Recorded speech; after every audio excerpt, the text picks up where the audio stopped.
That was Michael Anthony, 100% dedicated, never hurt those guys, and they tried to hurt him again and again. Van Halen's explosive riffs, wild stage antics, and headline-making feuds were held together by one man, quietly, powerfully, and with more sacrifice than fans knew. But his journey went beyond bass lines and backing vocals. It involved loyalty tested, credits lost, and an online betrayal. This untold rock history shows how Michael Anthony's low-end rhythm carried the band even when the spotlight was off. One non-stage moment changed everything. Expect a complete change in your view of Van Halen. A musical start. Walter Sobolewski, Michael Anthony's trumpet-playing father, shaped his musical upbringing. Michael, who often heard his father play, was influenced by Walter's music. This live music at home sparked Michael's interest in instruments and performance. Anthony learned the trumpet like his father. Participating in music programs in school sparked his interest in music. He joined the marching band at Arcadia's Donna Junior High School in the mid-1960s after his family moved to California. He developed his musical skills in a structured setting and learned group performance and discipline in the band. From 13, Michael gravitated toward rock music despite his trumpet interest. He switched to bass guitar to stand out from his crowd, who played guitar or drums. Anthony turned a Fender Mustang guitar lent by Mike Hershey into a bass by removing 2 strings. He committed to learning the bass, which changed his musical development. Anthony's father bought him a Victory copy of a Fender Precision bass and a Gibson amplifier after seeing how talented and dedicated his son was, giving him serious musical tools. Anthony was inspired to play bass by Jack Bruce of the Cream, John Paul Jones of Led Zeppelin, and Harvey Brooks of Electric Flag. Although left-handed, he learned to play with his right hand, which became his signature skill and showed its flexibility. Early influences and consistent practice gave him a strong technical foundation and musical ear, which were crucial during the Van Halen era. Fate orchestrated a rock-changing collaboration as he improved, from Snake to Van Halen. Michael Anthony played with several Southern California bands in the early 1970s before joining Snake, a crucial band. The power trio mixed hard rock and blues, and Anthony played bass and sang lead. Snake mostly played covers of popular rock acts, but also played original material, giving Anthony a chance to perform live. The band performed at school dances, festivals, and clubs in Pasadena and Arcadia, gaining a small following. During this time, Anthony's musical ambitions crystallized, and he became more determined to become a musician. The San Gabriel Valley music scene was a vital networking hub, and Snake soon met Mammoth, featuring brothers Alex and Eddie Van Halen. Snake opened for Mammoth at Pasadena High School. Anthony let them use Snake's equipment to keep the show going when Mammoth's PA system broke that night. The Van Halen brothers were moved by this generous and professional act, which led to a life-changing collaboration. Mammoth was also at a crossroads due to internal changes. Mark Stone, their bassist, left the band, leaving an opening. Eddie and Alex Van Halen invited Anthony to a jam session to test musical chemistry after remembering him from earlier shows. The brothers got what they wanted from the garage session. Anthony showed that his energetic bass and powerful backing vocals were exactly what the band needed. His ability to lock into the rhythm and add vocal harmony gave the group a new sound. The Van Halen brothers quickly hired him as their bassist after being impressed with the synergy. Shortly after this, the group changed its name from Mammoth to Van Halen due to another band using the same name. The new name was suggested to emphasize the brothers' identity and start a new phase in the band's development. With David Lee Roth on vocals, Eddie on guitar, Alex on drums, and Michael on bass, the classic lineup was complete. This launched one of the most iconic late 20th century rock bands. For Anthony, joining Van Halen was more than a band change. It was the start of a life-changing international career. Band dynamics. Michael Anthony became a key part of Van Halen's sound after the band's mid-1970s lineup was set.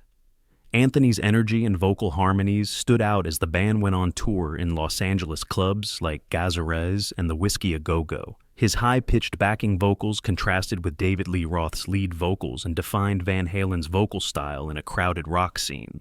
Additionally, Anthony's tight, no-frills bass playing supported Eddie Van Halen's explosive guitar playing and Alex's thunderous drumming, allowing the band to perform with precision and raw edge.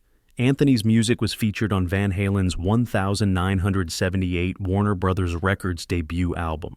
His bass lines anchored "Runnin' with the Devil" and "Ain't Talkin' About Love," while his background vocals elevated Jamie's "Cryin'" and "Feel Your Love Tonight."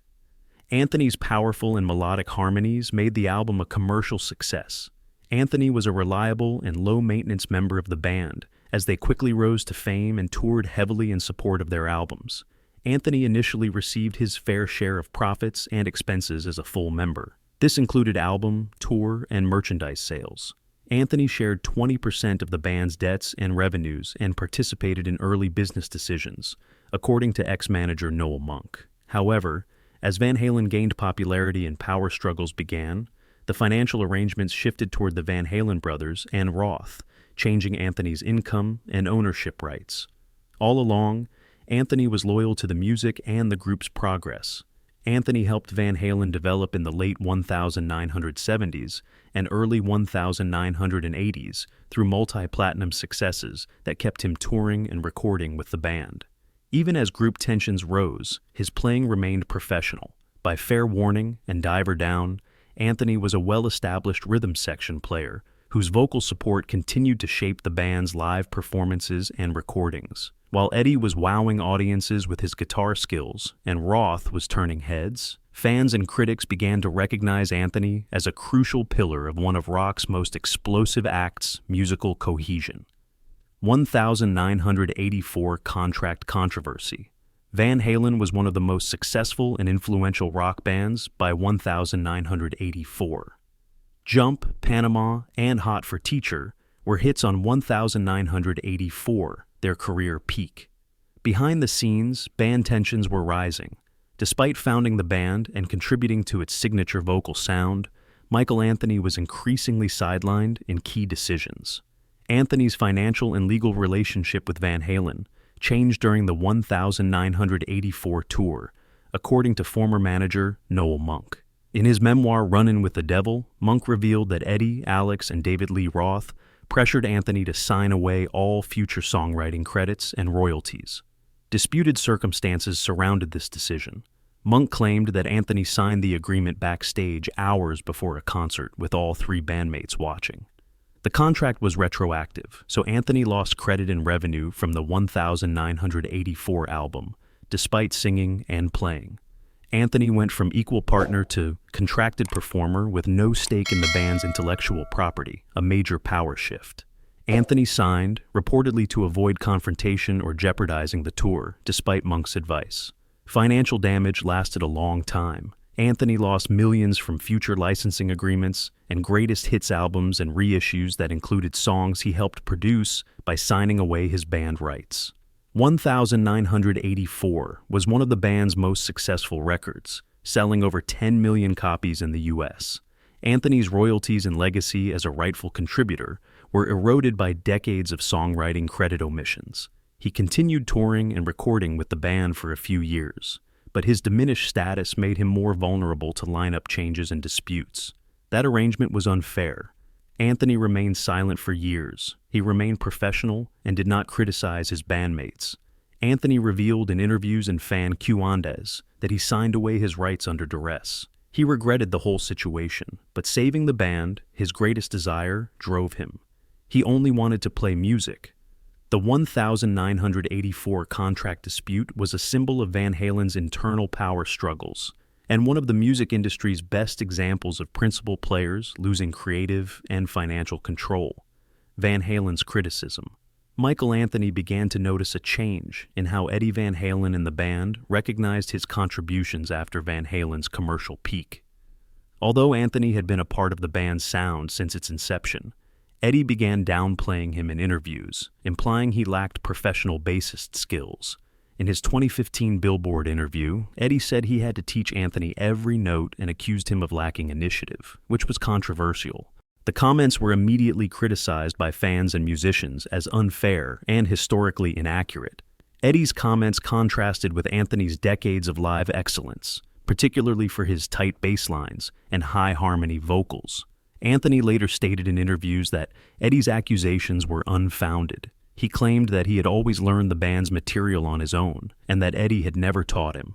Anthony stressed that such moments would have been documented, but none exist, supporting his claim that Eddie's claims were exaggerated. Eddie's criticism hurt Anthony and changed him. In retrospective interviews, Anthony said the comments were hurtful, especially coming from a longtime collaborator. He found it emotionally draining, especially since he was loyal to the band and tried to maintain harmony during difficult times. For a short time, those statements tarnished Anthony's professional image, making new fans doubt his abilities despite his long history of credible performances and praise from peers. Anthony did not fight, but he admitted that his growing distance from Eddie contributed to their breakup. By the mid-2000s, they barely spoke, and Anthony was quietly removed from the band's core operations. Eddie's 2028 death left Anthony regretful that it was never repaired. He said he wanted to reconnect and find closure despite media attentions and harsh words. Unfortunately, no chance. The two split shows how ego, miscommunication, and unresolved conflict can complicate even legendary creative partnerships. However, tension was not limited to the spotlight. Hidden erasure was underway, Anthony's declining role. Michael Anthony's Van Halen presence began to fade subtly in the late 1990s. On Van Halen 3, 1998, Anthony played bass on 3 of 11 tracks. Eddie Van Halen played bass on the remaining songs, changing the band's dynamic. Anthony still appeared in promotional material and toured with the band after the album's release, but his decreased studio time raised questions among fans and insiders about his status. Anthony's creative and operational role was gradually declining, and this was a turning point. Anthony's visibility in Van Halen declined in the 2000s. Despite early reunion talks, interviews, and rehearsals, he had little recording input. Anthony did not perform on the 3 new songs on the 2004 compilation album, The Best of Both Worlds. His only contribution was backing vocals. These exclusions reinforced the idea that his role had been marginalized, especially as the Van Halen brothers tightened their musical and business control. Anthony's final Van Halen tour was the 2004 Sammy Hagar reunion. Even this reunion was tense. Hagar said Anthony had to accept reduced pay and a contract treating him like a hired musician before joining the tour. Despite its success, the tour did not heal emotional wounds. Anthony later said he wanted to move on and be professional, but it became clear that the band no longer saw him as a future member. He wouldn't realize it until later, but everything was being covertly engineered to replace Anthony. Eddie Van Halen named his teenage son Wolfgang as Michael Anthony's direct replacement in 2006.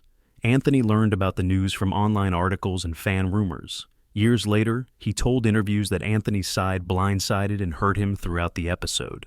He said, or worse, that after decades of loyalty and contribution to the band's legacy, no phone call revealed such a move. He's emotionally sandbagged because he loses his position in a band he'd built from scratch, and because his relationship with Eddie and Alex Van Halen has deteriorated, Colin feels ready to leave Van Halen. Sammy Hagar collaborations. Michael Anthony reunited with Sammy Hagar after leaving Van Halen. The band's Van Hagar-era musical chemistry led to many successful collaborations. One of their first major projects after Van Halen was touring band The Other Half in 2005. Fans loved Anthony and Hagar performing Van Halen hits from both the Roth and Hagar eras, believing the band's spirit lived on. Their name, The Other Half, was a playful nod to their role as Van Halen's often overlooked halves, and their live shows celebrated a generation's music. Anthony and Hagar formed Planet Us, a brief but ambitious supergroup, in 2002. The band included guitar virtuoso Joe Satriani, drummer Dean Castronovo, and Journey guitarist Neil Schon. The band recorded Psycho Vertigo and Peephole, which appeared on Hagar's 2008 solo album, Cosmic Universal Fashion. Despite never releasing an album or touring, the group showed Anthony's ability to work with rock's best musicians. The collaboration showed his versatility and standing in music outside of Van Halen. Other than Van Halen, Anthony's 2008 band Chickenfoot has been his most successful. Together with Hagar, the band featured guitarist Joe Satriani and Red Hot Chili Peppers drummer Chad Smith. The band's 2009 debut, Eponymous, debuted in the Billboard 200's top 10 with positive reviews and sales. The band's chemistry and musicianship are lauded, and Anthony's bass and vocal harmonies are essential. Their sophomore album, Chickenfoot 3, 2011, proved they were more than a side project and showed Anthony still had creative energy. Anthony reunited with Hagar in 2014 for Sammy Hagar and The Circle, which also features Vic Johnson on guitars and Jason Bonham, son of Led Zeppelin drummer John Bonham, on drums. The Circle played many Van Halen, Led Zeppelin, Montrose, and Hagar solos, making for a lively but nostalgic live experience. The band released original music, including Space Between, which reached number 4 on the Billboard 200 in 2019. Such projects predate Michael Anthony's guitar skills and show that his love for music has not waned and that his rock legacy goes beyond Van Halen. After Eddie Van Halen's death in 2020, fans in the band's inner circle renewed interest in organizing a tribute tour. In 2021 and 2022, drummer Alex Van Halen reportedly contacted former members and collaborators Michael Anthony and David Lee Roth to gauge interest in a reunion. Additionally, Joe Satriani was considered as a guitarist substitute. Satriani said he was working on a lineup to celebrate the band's history, with Anthony's participation essential to authenticity. Internal disagreements derailed the tribute or reunion tour despite early momentum. David Lee Roth was said to have resisted the tribute format. Alex Van Halen and others said Roth refused to perform at any concert honoring Eddie, at least not in the way the group wanted. This reluctance caused tension and slowed progress. The emotional weight of such a tribute and unresolved band issues made coordination difficult, and hopes for a cohesive event faded. Alex Van Halen's illness complicated matters. He reportedly suffered a back injury in 2022, making a physically demanding tour unlikely. Roth left and Alex left, leaving the reunion without 2 key pylons. Later, Michael Anthony confirmed that he had been contacted and expressed interest in the project, but logistical and emotional barriers proved too great. Some parties were willing, but the reunion was impossible, and no tribute tour was held.